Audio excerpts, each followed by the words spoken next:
been suffering with coming from Portugal last week. With the way I was overtaking, it's a Penalty to serve during this race. Why, Peter? Well, they're all faffing in around. other passes, and in fact, it wasn't only the. That's motorbike racing. That's right. It's very sad, isn't it? Because it's only a tiny crack, he said. Row, we know who that is. Then you have Morelli Moodley. He's got a bunch of his cousins and siblings here supporting him in. It doesn't help that he does have the long lap penalty. Penalty track will look like, and of course, well, then this as we come down the back straight here. Then worth noting, actually. I think 9 guys. As Max Kiers found out. Yes, I queue for it. Okay, on pole position then, Alvaro Carpe, Rico Samela, Brian Uriarte, and away they go. Who gets a good start? Alvaro Carpe gets it rolling well, but coming through, it is Morelli on the top. Tries to go around the outside, but it is Morelli that leads. The Argentine leads. That was the cleanest start I've seen yet from a Rookies Cup rider this season for Morelli. He shoots into the lead, does Lightning McQueen. How about that? A reminder that to the back straight. There's Rico Samela on the number 27. He's had a decent start as well. What's happened? Morelli's down. No, Marco. Possible. Come on. Oh, what a... Oh, dearie me. That is a flap and a half for Morelli. And of course, he also fell off stuff. That was Christian Daniel Jr. going wide at turn 7 there. Real problem area for many riders here today. Moto3, Moto2, MotoGP alike. And so Rico on the 27 is up into second place, and I think for the qualifying, but he's certainly got it together now. He sits 4th in the championship with 90 points, just 20 off Max Kielez's lead then. Peroni, your most recent race winner in Rookies Cup. And there we have it. The riders are being up into second place. It's the 51 of Brian Uriarte. And he is hounding Carpe already. With himself, bless him. I did see the rider sit up through there. I thought that was a bit cautious, maybe cold tyres or something. Here's what happened to Morelli. Goes round and, and a bit of a high side there. On the gas, too much. Another to look after themselves. Valentine Peroni, he is up into the lead now, but he is one of those who has to take a long lap penalty. And I don't think any of the riders have actually completed long lap penalty yet, not according to our timings. Into the final sector, this is part of the original Assen circuit. What a ribbon of asphalt this is. Look at them all funnel in there into Rushkenhook and up to the GT chicane. One of the best final sectors you can ever wish to race in a Grand Prix motorcycle racing calendar. And Peroni now comes through.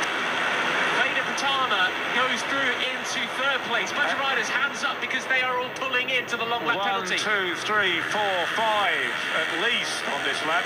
As she said, he's come out in about 8th, 9th place. There he is, with Carpe and Rico. They've just got ahead of...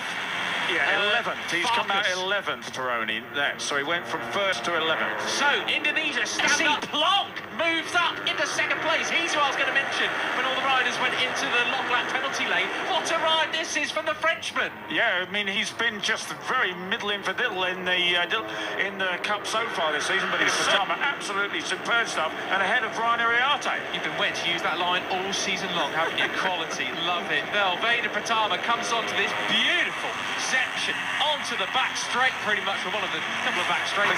I think 7 of 9 have done it. Anyway, okay, but back in with the leader. Veda Pratama it is for Indonesia. The 15-year-old has the advantage. Brian Uriarte on 51, and I would think. Yes, indeed, but up the inside, who is that? Goes slotted up the inside. There he is. What a line that was. Oh, who's that getting pushed wide? Boggio, very miffed with that one. I think that was Leonardo Zanni, potentially, his countryman, pushing him wide. He was sensational. Riders in the long lap penalty lane aside, that is a heck of a couple of opening laps. That it is indeed, isn't it? Well, yeah, and then where did you say he's 70? The 1:45.723, that much faster than he did in qualifying. So still, it is the 11th of Roger Moodley with the advantage. Planck, as we were saying, was up into 2nd place. He's just been pushed aside by Brian Uriarte. Keep an eye on our one-time winner so far this year, Alvaro Carpe. 1 race 2 in Jerez. He is the rider leading the charge for the one. And then the number 11 of Roger Moodley. The leader is still the 83 of Alvaro Carpe, who is 9 men have completed their long lap penalties, so it's just flat out racing from here. 83, Alvaro Carpe still leads. Peroni up into 4th place then. So it's Gents is up into 7th place now. He's 17th place, sorry. He's 9 seconds still off the lead, but I reckon he's going to pick off Milan Pavelec, but then he's got a big task to get to Leo Ramersdorf for that first point. Very straight. It is the 73 of Valentin Peroni, 16-year-old Argentine that leads. You're looking back at the 57 of Lorenzo Zani in 7 laps, and that's a tall order. He's not lapping that fast. He's going very quick, but not that quick. You've got in the mix of this one as well. Plung's still there. Uriarte, Pons is in it. That's the best we've seen from him so far this year. Great stuff from him. As look at them all fan out through Rushkenhoek here and up to the GT chicane. Just brilliant, isn't it, to watch? And Veda Pratama, though. I mean, oh goodness me, he had a big. Else sort of backed off as they saw him nearly lose it. It is the 73 of Valentin Peroni now up into 2nd place, and Pratama is a 3rd ahead of Samela Zanoni. But throw it all off. But it was a really strange, a big tuck, wasn't it? Big time. He's up to 8th now with Uriarte, so I'm sure within no time at all. This is the way you want to set up a final 3-corner move, because that's basically what the GT chicane is, isn't it? Turn 16, 17 and 18. Yeah, that's right. There are 2 places on the track. Well, the front straight here, you only just get up into 6th, actually. But as you say, that section you were talking about, Matt, those fast left-hander leading back to the start-finish, that's no chance to overtake him into these final 3 turns. That's right. It's if he gets it right, if he's that quick through there, that place. Oh, goodness me, that's a real shame for him. I was looking forward to seeing him up front again, but he's still able to pick up any pieces that may be swept away from any, like a slingshot out onto this little squirt before the final few corners. Here we go then, a dress rehearsal for the final lap coming up. Yeah, let's see, as you said, you know, Alvaro is so good through here. Can he do it perfectly, or is he going to show the effect? And no one's going to get past him, surely.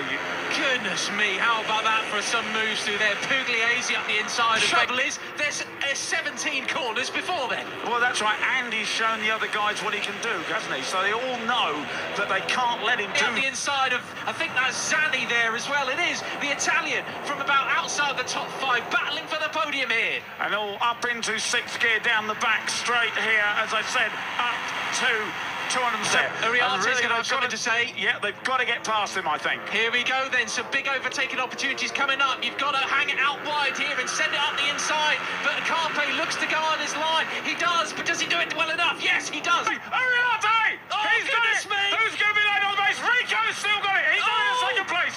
But Uriarte has it. Can Rico go up the inside? He cannot.